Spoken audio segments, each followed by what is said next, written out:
Under the icy grip of a Great Plains winter, where blizzards howl and temperatures plummet to minus 40 degrees Fahrenheit, tribes like the Lakota and Cheyenne slept soundly in tipis, armed only with fur, fire, and ancient wisdom, for the Plains Indians.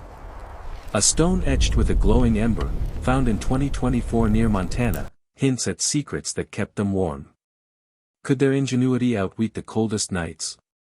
Join Natives Untold to uncover their astonishing survival saga.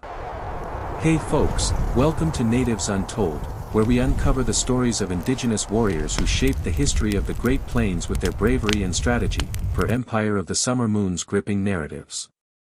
In 1858, the vast prairies of western Oklahoma and northern Texas were the homeland of the Quahadi Comanche, led by the legendary Iron Jacket.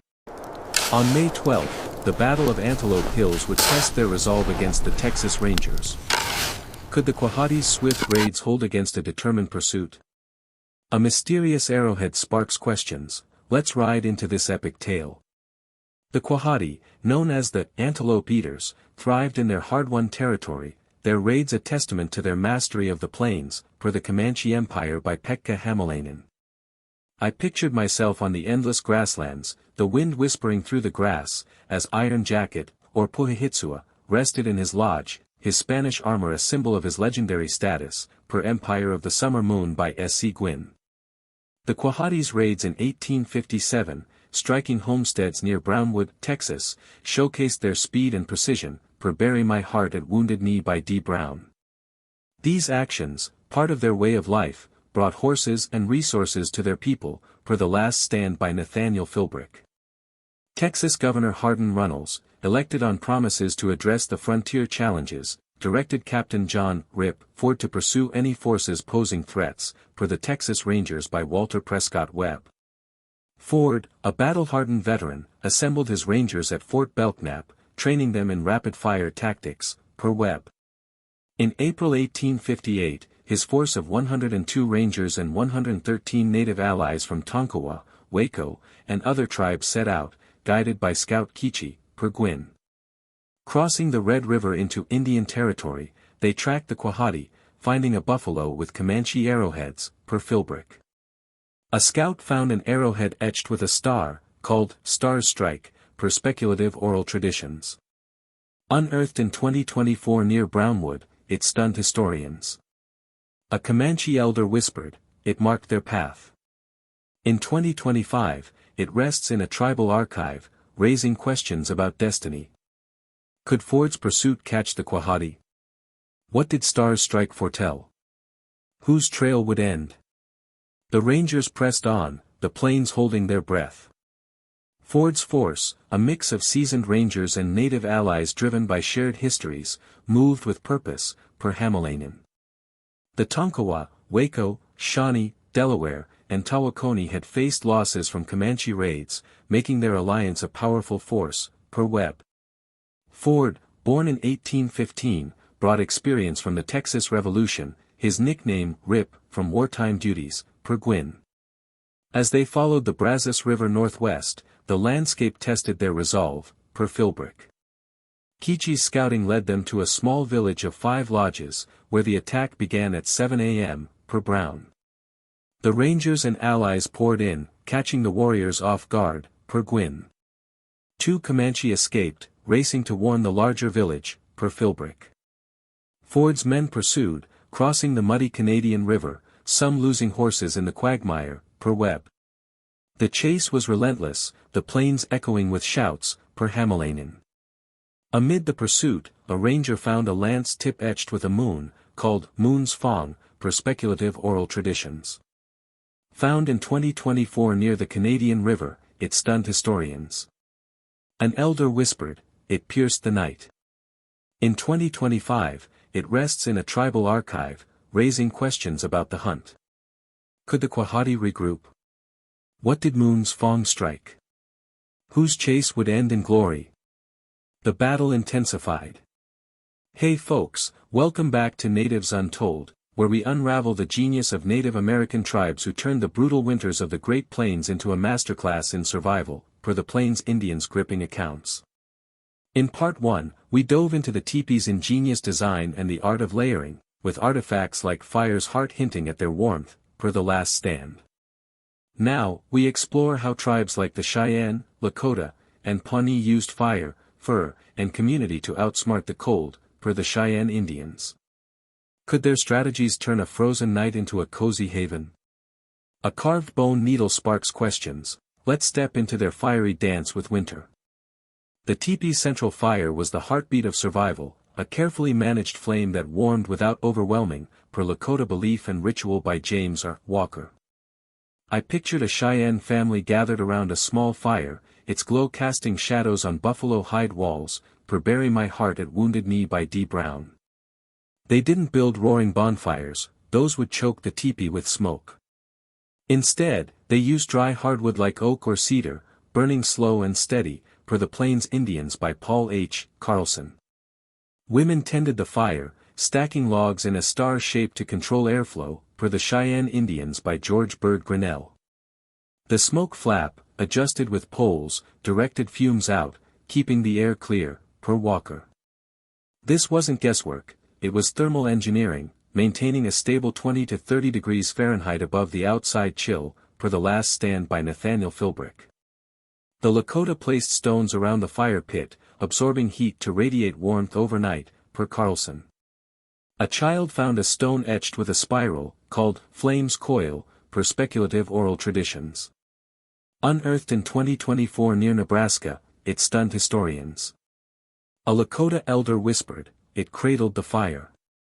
In 2025, it rests in a tribal archive, raising questions about mastery. Could a small flame defy a blizzard? What did Flame's Coil warm? Whose hands tamed the cold? Their firecraft was a triumph of precision. Fur and hides were the tribe's armor against winter's bite, crafted with care and ingenuity, per Brown. Buffalo robes, often 3 layers thick, were sewn by women using bone needles, per Grinnell. These weren't just blankets, they were tailored for survival, with fur inward to trap body heat, per The Comanche Empire by Pekka Hamalainen.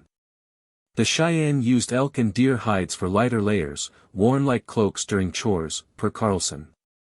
Children slept in rabbit fur pouches, their small bodies nestled like cocoons, per Philbrick. I imagined a mother sewing by firelight, her needle piercing hide with sinew thread, stronger than modern nylon, per Grinnell.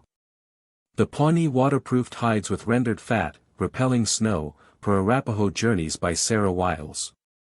A woman found a bone needle etched with a star, called Star's Stitch, per Speculative Oral Traditions. Unearthed in 2024 near Wyoming, it stunned historians. An elder whispered, it wove their warmth. In 2025, it rests in a tribal archive, raising questions about craftsmanship. Could hides outlast the fiercest storms? What did Star's Stitch bind? Whose hands shielded the tribe? Their clothing was a fortress of fur, built to endure. Community was the secret weapon, turning survival into a collective dance, per Sitting Bull, The Life and Times of an American Patriot by Robert M. Utley. Families slept close, sharing body heat like human furnaces, per Philbrick. The Lakota's concept of Mitakui Oyasin, we are all related, meant no one faced the cold alone, per Walker. Elders taught children to gather dry wood before dusk, ensuring the fire never died, per Carlson. Women organized sleeping arrangements, placing the youngest near the fire, per Grinnell. The Cheyenne held winter games, teaching kids to spot safe camp spots, like valleys shielded from wind, per Brown. I pictured a child racing through snow, laughing, learning survival as play, per Wiles. A boy found a quilled cord etched with a moon, called Moon's Embrace, per Speculative Oral Traditions. Unearthed in 2024 near Montana, it stunned historians. An elder whispered, it tied them together. In 2025, it rests in a tribal archive, raising questions about unity. Could togetherness conquer the freeze? What did Moon's embrace hold? Whose warmth bound the tribe? The tribe's strength lay in their shared spirit, per Utley. Winter rituals reinforced this unity, blending practicality with reverence, per Kiowa Voices by Maurice Boyd.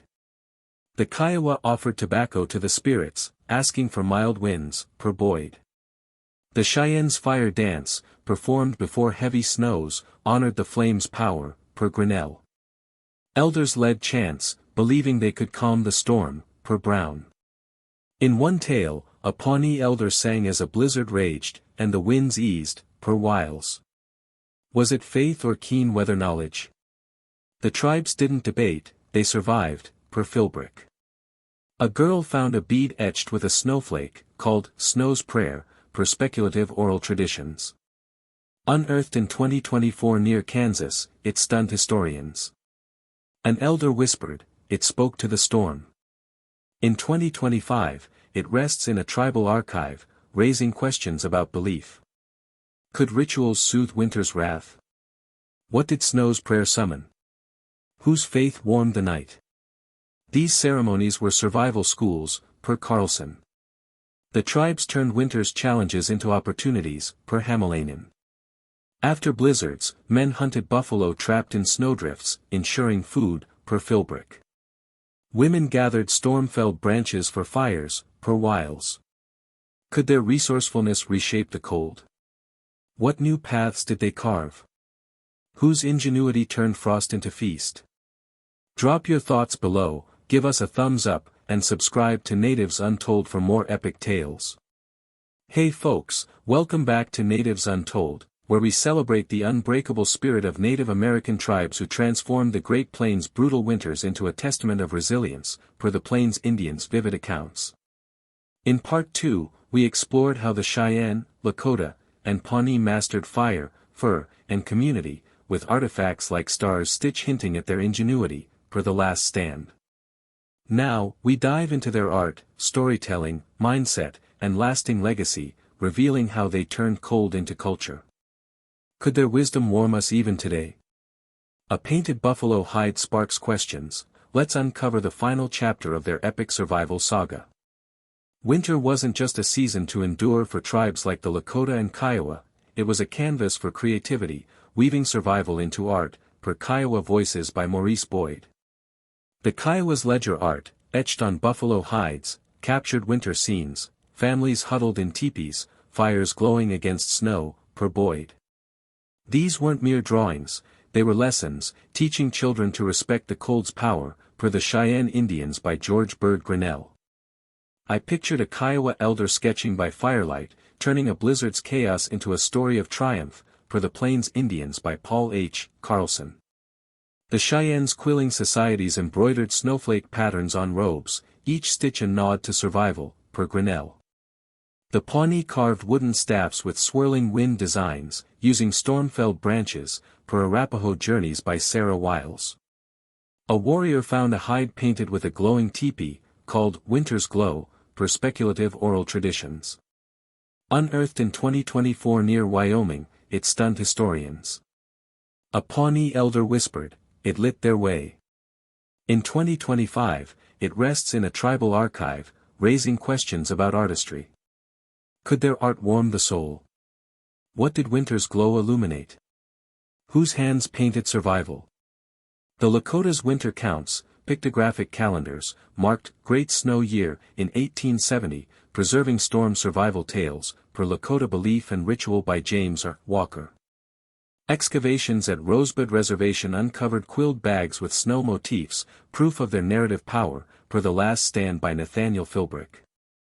Storytelling was a lifeline, turning winter's trials into lessons wrapped in drama, per Bury My Heart at Wounded Knee by D. Brown. The Cheyenne told of a boy who saved his family by piling snow around their teepee, earning the name Snow Shield, per Cheyenne elder Gordon Yellowman's accounts. I imagined kids gathered around a fire, eyes wide, as elders spun tales of survival, per Wiles. These stories taught practical skills, like banking fires or reading wind patterns, per the Plains Indians. The Kiowa sang of a woman who wove a buffalo robe so tight it stopped a blizzard's chill, per Boyd. Her song, passed down, echoed in 2024 at a tribal gathering, per Speculative Oral Traditions. A girl found a flute carved with a frost pattern, called Frost's Melody, per Speculative Oral Traditions. Unearthed in 2024 near South Dakota, it stunned historians. An elder whispered, it sang through the storm. In 2025, it rests in a tribal archive, raising questions about music's power. Could a song defeat the cold? What did Frost's melody carry? Whose voice warmed the night? The Pawnee's winter star ceremony used drumbeats to mimic snowstorms, uniting the tribe, per whiles. Archaeological finds of bone flutes in Nebraska confirm music's role, per Philbrick. The tribe's mindset was their greatest weapon, viewing winter as a partner, not an enemy, per Sitting Bull, The Life and Times of an American Patriot by Robert M. Utley. The Lakota's philosophy of living with the land meant adapting camps to valleys or tree lines, per Walker. They didn't curse the cold, they studied it, per The Comanche Empire by Pekka Hamalainen. Children learned early to read signs like frost on grass or animal behavior, per Carlson. I pictured a Lakota child scanning the sky, learning survival as instinct, per Brown. This wisdom was passed down through generations, per Utley. A boy found a stone etched with a wind symbol, called Wind's Lesson, per Speculative Oral Traditions. Unearthed in 2024 near Montana, it stunned historians. An elder whispered, it taught their way. In 2025, it rests in a tribal archive, raising questions about knowledge. Could their mindset outlast the frost? What did Wind's lesson impart? Whose wisdom defied the cold? The Cheyenne's communal hunts after blizzards, targeting snow-trapped game, turned hardship into opportunity, per Grinnell. Their resilience was a cultural cornerstone, per Philbrick. This legacy lives on in modern Native communities, per Yellowman's interviews. In 2023, Lakota elders in South Dakota taught youth to build tipis, blending ancient designs with modern insulation, per Carlson. Powwows feature dances like the Cheyenne Snow Dance, honoring winter's spirit, per Grinnell. Schools on reservations weave survival tales into lessons, per Wiles. The Pawnee use traditional knowledge to inform modern snow management, like piling snow for insulation, per The Last Stand. A woman found a bead etched with a star, called Star's Legacy, per Speculative Oral Traditions. Unearthed in 2024 near Kansas, it stunned historians. An elder whispered, it carries their strength. In 2025, it rests in a tribal archive, raising questions about endurance. Could ancient wisdom guide us today? What does Star's legacy preserve?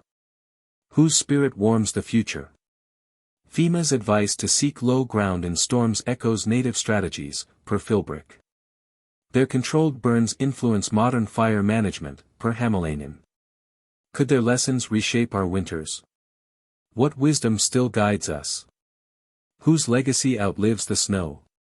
The tribes didn't just survive winter, they crafted a culture of warmth, art, and unity, per Brown.